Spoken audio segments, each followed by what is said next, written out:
जो साधक पवित्रता से, चाहे गृहस्थ में हो या विरक्त हो, नैष्ठिक ब्रह्मचारी हो या सीमित ब्रह्मचारी हो, सीमित ब्रह्मचारी कुछ वर्ष बाद फिर गृहस्थ में जाना है, नैष्ठिक ब्रह्मचारी आजीवन ब्रह्मचर्य रहना है, उसको इन 21 बातों को ध्यान पूर्वक सुनना चाहिए और अपने जीवन में उतारना चाहिए। पहली बात ये समझ लो कि वीर, प्राण और मन तीनों का एक तारतम्य है। ये परस्पर इनका घनिष्ठ संबंध है। इनमें से एक भी बिगड़ा तो तीनों बिगड़ जाएंगे। वीर बिगड़ा तो प्राण शक्ति कमजोर हो जाएगी, मन चंचल, अशांत, मलिन, पाप में हो जाएगा। मन बिगड़ा तो आपके प्राण कमजोर हो जाएंगे, वीर स्तंभित करने की शक्ति नष्ट हो जाएगी, वीर रोकने की शक्ति नष्ट हो जाएगी। प्राण स्थूल हुए तो मन चंचल हो गया, वीर नष्ट। तीनों का घनिष्ठ संबंध है, इसलिए एक को दृढ़ कर लो, किसी एक को, तो आपका सब संभलना शुरू हो जाएगा। मन को श्री जी के नाम में लगा दो, या प्राण वायु का संशोधन नाम जप करते हुए करो, या ब्रह्मचर्य पर दृष्टि डाल दो। एक ठीक हो जाएगा तो तीनों ठीक हो जाएंगे। मन शांत हो जाएगा, प्राण सूक्ष्म हो जाएंगे। यदि ब्रह्मचर्य ठीक है तो पहले ब्रह्मचारी को कब्ज से बचना चाहिए। बहुत सहज सरल उपाय है कब्ज नष्ट होने का,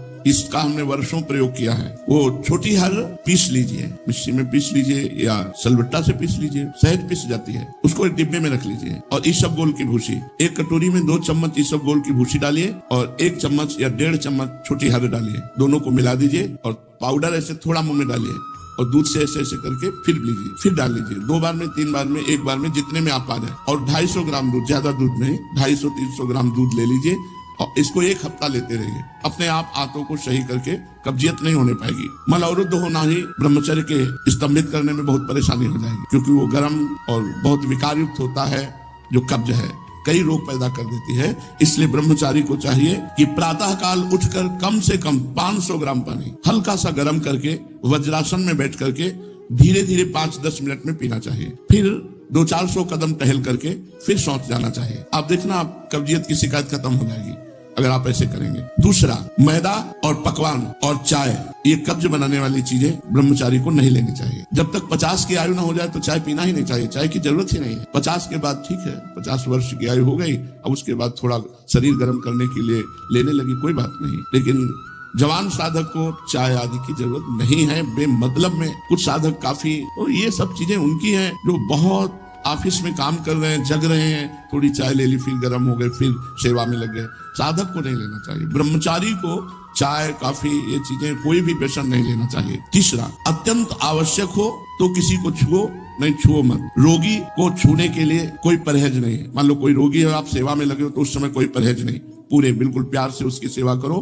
कहीं कोई तुम्हारा नुकसान नहीं होगा, क्योंकि भगवत भाव से सेवा कर रहे हो। आपने किसी को छुआ तो परेशानी हो जाएगी। इसीलिए बच के भगवत मार्ग में चलना है। अब वो कैसी पवित्रता से है, कैसे विचार वाला है, कैसे आचरण करता है, उसके सारे परमाणु शरीर में आप टच करेंगे, वो परमाणु आप में आ जाए। बच के। चौथा, किसी से अश्लील बातें मत करो। ब्रह्मचर्य रहना है तो गंदी बातें, भोग संबंधी बातें, अश्लील बातें न करें। 5वां, बाल काढ़ना, काला लगाने लेना बालों में, मांग का, ये सब बिल्कुल नहीं। कपड़े, इसी 5वें में बाल, कपड़े, श्रृंगार, शौक, शौकीनी, ये सब ना करें, क्योंकि ऐसा करने से शरीर, मन, बुद्धि, ये तीनों रजोगुण से युक्त हो जाते हैं और साधक का पतन होने लगता है। एक साधक को देखा और स्वर्ण के ऐसे आभूषण का, किस लिए भाई? बोले निषेध है क्या आपका? बिल्कुल निषेध है। रज के पात्र में पाने का आदेश है। धातु के किसी भी तरह के व्यवहार को मना किया गया है। तो फिर तो महंगी वस्तुएं, इनको धारण करने की जरूरत ही नहीं है। शरीर राग त्यागना ही तो वैराग्य है। क्या कपड़े बदल लेना केवल वैराग्य है? शरीर राग त्याग, गर्मी सर्दी सहना, गाली अपमान सहना, दुख सहना, यही हमारा परम धर्म है। दुख सहना, तिरस्कार, अपमान, निंदा, ये जब हम सहते हैं तब हमारा परमार्थ पुष्ट होता है। 6वां, वही वस्तु पाओ जिसमें तुम्हें ज्यादा स्वाद न मिले और तुम्हारा स्वास्थ्य ठीक रहे। तुम्हारा शरीर बलयुक्त हो, सात्विक भोजन हो और स्वाद रहित भोजन हो। तो ऐसी चीज मत खाओ पियो जो तुम्हें बहुत पसंद है। सात्विक भोजन करो जो स्वाद रहित हो। 7वां, इत्र, फुलेल, सुगंधित द्रव्यों का लेपन बिल्कुल निषेध है ब्रह्मचारी के लिए। सुगंधित द्रव्य लगाना, इत्र, फुलेल लगाना, ये बिल्कुल निषेध है, नहीं लगाना चाहिए। 8वां, प्रतिदिन नियमानुसार व्यायाम करें। व्यायाम बहुत बार साधकों से कहते करो। देखो, एक मोटरसाइकिल भी सुबह जब स्टार्ट की जाती है, बहुत जोर से स्टार्ट की जाती है। खड़े खड़े उसको बहुत, वो एकदम गर्म हो गई, चल दी।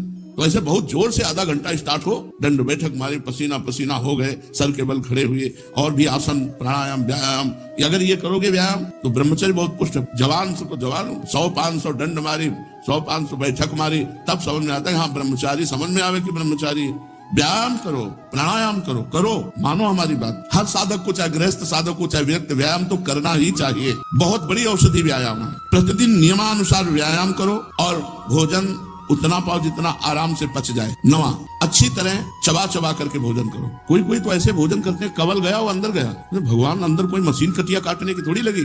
आते हैं 32 दांत भगवान ने इसलिए दिए कि 32 बार एक कवल को चबाओ, एकदम महीन लुगदी करके। 2 रोटी भी अगर ऐसे पाओगे तो बहुत बड़ा असर करेंगे, वो आपका पौष्टिकता बढ़ाएंगे। अरे जल्दी जल्दी जल्दी जल्दी, शास्त्र कहता है थोड़ा आहार करो लेकिन खूब चबा चबा करके आहार करो। और दांत सफाई रखनी चाहिए। पाचन शक्ति पर बहुत प्रभाव पड़ता है जब आप चबा के नहीं पाते हैं। कुछ दिन बाद आपका लीवर गड़बड़ हो जाएगा। आप चबा चबा के पाइए, थोड़ा पाइए, अधिक समय लगाइए। 40 मिनट में पाइए, 1 घंटे में पाइए, लेकिन चबा चबा करके पाइए। अगर हमारा भोजन चबा के जाएगा तो बहुत जल्दी पच जाएगा और स्वास्थ्यवर्धक होगा।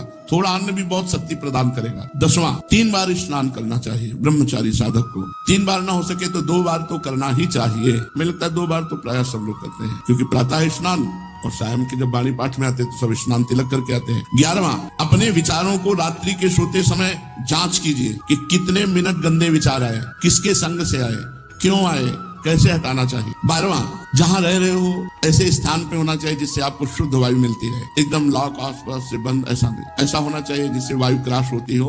और वायु क्या है उसको कहते हैं अंग्रेजी में, जो है हवाइलेशन वो हवा क्रॉस होती हो, वेंटिलेशन, हवा क्रॉस होती हो, ऐसा रखना चाहिए अपने कमरे का कि एक दरवाजा खोल दिया, खिड़की खोल दिया, थोड़ा वायु शुद्ध आती रहे। 13वां, प्याज लहसुन ये चीजें भोजन में नहीं होनी चाहिए। अब इसके आगे वाली तो क्या वर्णन करें, मांस मछली ये तो कभी नहीं खाना चाहिए, खाना ही नहीं चाहिए किसी को भी।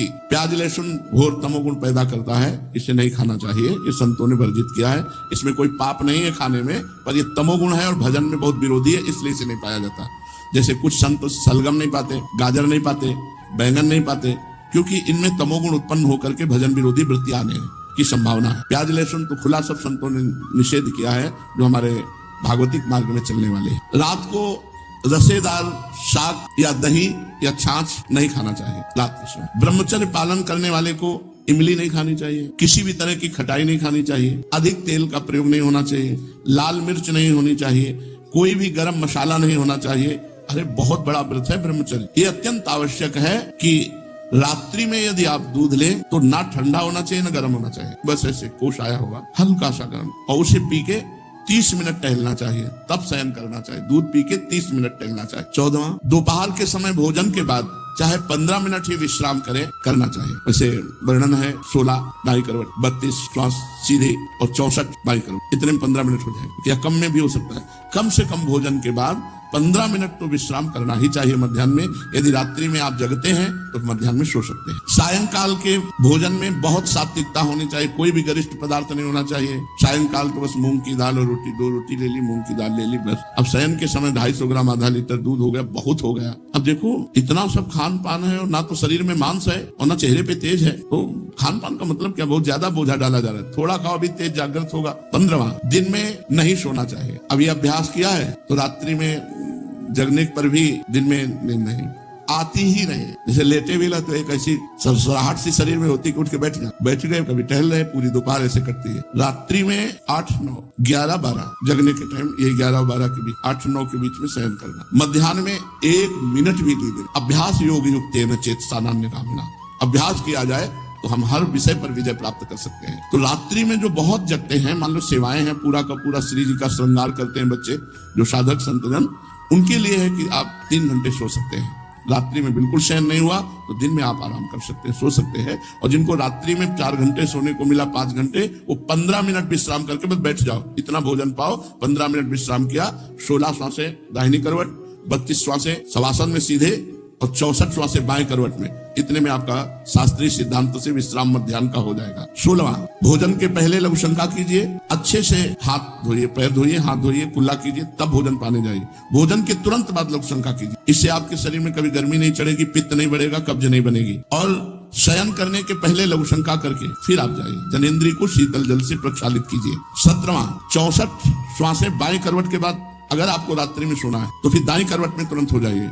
बायां स्वर शीतल नाड़ी चलेगी, चंद्र नाड़ी, इससे आपको स्वप्न दोष नहीं होगा। आप देख लीजिए ऐसा करके 16 श्वासें दाईं करवट, 32 शवासन, 64 बाई, और अब सोना है आपको तो तुरंत फिर दाई करवट हो जाइए और दाई करवट सोने का अभ्यास कीजिए। जो 18वां, रात्रि में पहली नींद के बाद जहां नींद खुल जाए दोबारा मत सोइए, बैठ जाइए आप और जप कीजिए, भजन का अभ्यास कीजिए। ये जीवन भर रही है वाणी हमारे साथ, तो यही अभ्यास पूज्य पादुड़िया बाबा की आज्ञा से यही अभ्यास, आज भी यही अभ्यास भगवत कृपा से है। तो इसीलिए 11 से 12 का जितने में नींद खुली, बस जहां घड़ी पे दृष्टि पड़ी 11 के ऊपर, तो बस फिर बैठ, बराबर तो बैठ नहीं सकते घंटा 2 घंटा, तो फिर थोड़ा 4 कदम टहले, फिर बैठ गए। ये लड़ाई है, लड़ाई है, नींद से लड़ना, भोजन से लड़ना, काम क्रोध से लड़ना, भगवान के लिए हम इन सब सुखों का त्याग करते हैं जो लौकिक सुख है। रात्रि में निद्रा भंग हो जाने पर साधक को पुनः नहीं सोना चाहिए, नहीं तो स्वप्न दोष होने की संभावना है। साधक को चाहिए समाचार न सुने, टीवी न देखे, कोई सीरियल न देखे, अश्लील पुस्तकें न पढ़े, ये नहीं कर, साधक को नहीं। हमें सब कुछ भूलकर अपने प्रभु की याद में डूबना, चाहे गृहस्थ हो चाहे विरक्त हो।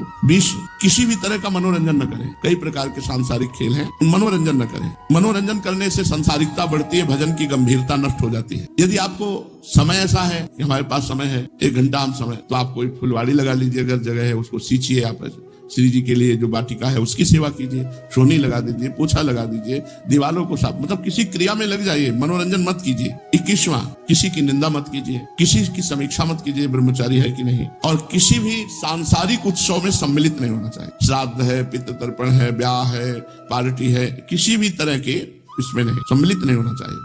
हमें सम्मिलित होना है भगवत भक्तों की, जहां लीला कथा हो रही भगवान की, उस सभा में, हमें सांसारिक संबंधों की सभाओं में नहीं। लो बाबा निमंत्रण है, आप आ जाइए ब्याह में, किसी के भी ब्याह में सम्मिलित होना, पार्टी में सम्मिलित होना, मुंडन के उत्सव में सम्मिलित होना, पितृ तर्पण आदि के, श्राद्ध आदि के, किसी में भी नहीं, किसी भी ऐसे उत्सवों में सम्मिलित नहीं होना जिनका संबंध संसारिक क्रियाओं से है। ब्रह्मचारी उपासक को चाहिए कि बस केवल भगवत भक्तों की जहां मंडली है, भगवत चर्चा है, रसिक मंडली में या तन को नीके ढंग लगाओ, क्योंकि वहां आपकी वासनाएं नष्ट होंगी और भगवत आराधना होगी। पार्टियों में जाओगे लोग ऐसे वैसे, रजोगुणी कपड़े, रजोगुणी भोजन, तुम्हारा बुद्धि चलायमान हो जाए। क्या हुआ, रसेंद्री का ही तो स्वाद है। अरे मारो घाटी नीचे माटी, बस ऐसे 2 अंगुल जीभ का स्वाद है, यहां से गया खत्म, नरक। तुरंत उल्टी करो तो गंदा, और 6 घंटे रुक जाए तो गंदा ही गंदा।